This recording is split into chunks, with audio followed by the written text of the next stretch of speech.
অনেকের থেকে এই কোয়েশ্চেনটা আসে, সেটা হচ্ছে কনফিডেন্সের সাথে কথা বলবো কিভাবে।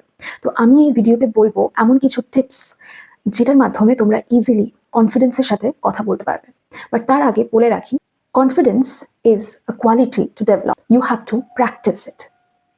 তো সেই কিছু টিপস কি কি যেগুলোর মাধ্যমে তোমরা কনফিডেন্টলি এবং কনফিডেন্সের সাথে অন্য কারোর সাথে কথা বলতে পারো। Number 1, pay attention to your tone. আমরা যে কথা বলি তার একটা টোন রয়েছে, সেই টোনটার দিকে অ্যাটেনশন দাও। কিরকম টোনে তোমরা কথা বলো এবং সেটাকে ইমপ্রুভ করার চেষ্টা করো।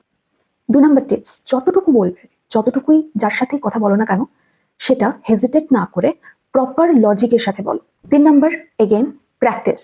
Practice is the best thing to improve your personality, your confidence and everything. So practice more. 4 number, improve your body language. This is very important point. তোমাদের বডি ল্যাঙ্গুয়েজকে তোমরা ঠিক করতে পারো, কিন্তু সেটাও প্র্যাকটিসের মাধ্যমে। তো কথা বলার সময় বডি ল্যাঙ্গুয়েজকে ঠিক করা অত্যন্ত জরুরি।